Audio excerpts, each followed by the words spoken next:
Nakita nyo? Focus kayo dito. Ano sa tingin nyo yan? Kidlat? Actually, isa yung dynamite cord. Pag tumingin ka dito, makikita mo yung usok.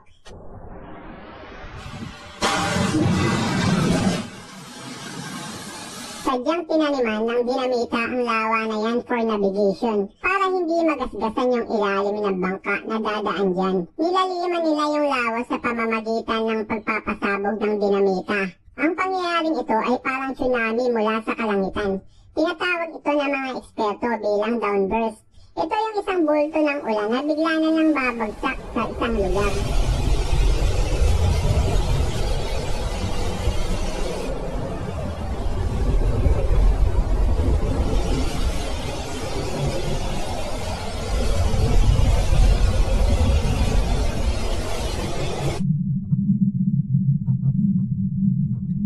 Ang pangyayari sa ulap na to ay tinatawag bilang undulatus asperatus.